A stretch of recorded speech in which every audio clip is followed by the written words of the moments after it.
Oke, halo semuanya. Perkenalkan, aku Anggi dari DKV 2023A dengan NIM 005. Hari ini aku mau ngejelasin tentang something. Langsung aja, tidak perlu berlama-lama. Jadi, dalam beberapa bulan terakhir kita tuh sering dengar gak sih sama nama program yang namanya program makan bergizi gratis atau biasa disingkat dengan MBG. Apa sih itu MBG nih? Jadi, MBG ini adalah suatu janji, kampanye, dan rencana prioritas nasional yang ditujukan untuk menyediakan makanan siang bergizi secara gratis bagi seluruh peserta didik, terutama di pendidikan dasar. Biasanya seperti SD, SMP, dan juga TK. Program MBG ini adalah salah satu janji kampanye dengan rencana prioritas nasional yang ditujukan untuk menyediakan makanan siang. Tujuannya ini cukup jelas, memperbaiki kualitas gizi anak-anak Indonesia, menurunkan angka stunting, sekaligus menggerakkan roda ekonomi lokal. Program ini tuh gak cuma berandilkan dari satu pihak, namun ada berbagai pihak yang ikut andil dalam program ini. Pertama, ada petani lokal. Kedua, ada UMKM atau penyedia catering atau tempat yang buat masak. Lalu ketiga, ada sekolah dan guru yang memfasilitasi teknis pelaksanaan, serta tentu saja pemerintah pusat dan daerah sebagai pembidik kebijakan dan penanggung jawab anggaran. Namun, seperti yang kita ketahui, meskipun visi ini tuh sebenarnya tuh tidak seperti itu. Fakta di lapangannya banyak banget hal-hal yang tidak sesuai dengan yang kita harapkan. Beberapa contohnya, ada dapur umum yang menjadi mitra program yang mulai mengeluhkan persoalan anggaran, logistik, dan transparansi data. Bahkan dalam satu kasus, sebuah dapur MBG yang cukup besar pasca tutup dan dinyatakan bangkrut setelah diduga terjadi penyalahgunaan data hingga mencapai 1 miliar rupiah. 1 miliar rupiah bukanlah uang yang kecil untuk kita semua. Selanjutnya, saya akan menampilkan sebuah ilustrasi yang saya buat, yaitu di sini. Ilustrasi ini menggambarkan realitas tersebut, yang dimana seorang tokoh berdiri di dapur yang sudah tutup dengan membawa karung dan uang emas batangan, menyeratkan praktik kecurangan atau bahkan mencuci uang.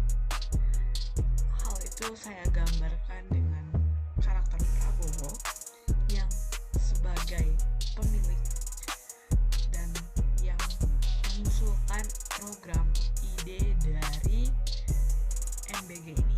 Pesan yang saya ingin tunjukkan sebenarnya ini, saya ingin menunjukkan bahwa program MBG ini harusnya memberi manfaat kepada anak-anak, semua anak-anak dari TK maupun SMP, untuk menunjang kebutuhan mereka dan meningkatkan gizi dari mereka semua. Namun, hal ini dimanfaatkan oleh beberapa pihak untuk memperkaya diri sendiri. Dan ketika satu dapur seperti ini jatuh, bukan hanya ekonomi lokal yang terganggu, ada banyak ribuan anak yang bisa kehilangan akses makan siang yang layak. Menuang banyak perdebatan di antara kita. Ini menunjukkan pentingnya memperhatikan narasi lebih baik program besar seperti program MBG ini. Narasi besar berbicara soal visi, data nasional, dan target makro. Tapi narasi kecil seperti dapur tutup karena kebocoran dana menggambarkan realitas akar ditutup, atau menggambarkan bahwa situasi sebenarnya itu tidak seperti itu. Kita hanya tahu bahwa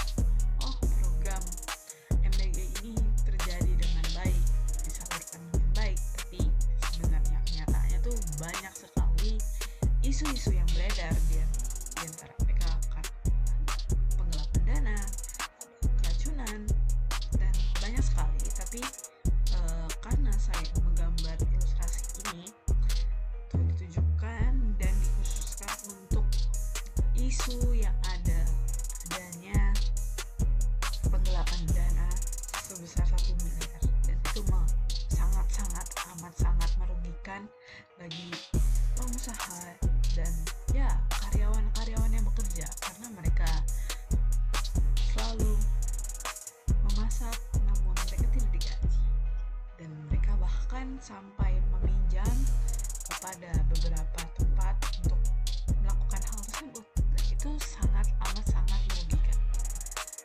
Hal ini terjadi jika pengawasan tidak memadai dan sistem transparansi tidak berjalan, maka narasi besar yang ingin disampaikan itu sama sekali tidak ada.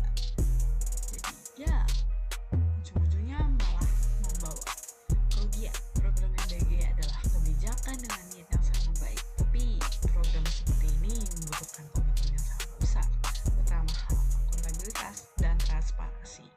Semua pihak harus menjalankan perannya secara bertanggung jawab. Pemerintah juga harus memastikan anggaran yang digunakan tepat sasaran. Masyarakat sipil dan media perlu mengawasi pelaksanaannya, dan kita semua perlu membuka mata terhadap narasi-narasi kecil yang muncul di balik layar. Karena memberi makan anak-anak bukan sekedar dari logistik, tapi soal keadilan, etika, masa depan bangsa, dan masa depan itu tidak boleh dikorbankan demi keuntungan segelintir orang. Jadi, makna dari ilustrasi yang saya buat ini ditujukan untuk orang-orang yang sudah mengambil hak orang lain yang sebenarnya bukan miliknya. Saya harap hal-hal seperti ini tidak akan terjadi lagi, dan program MBG ini berjalan dengan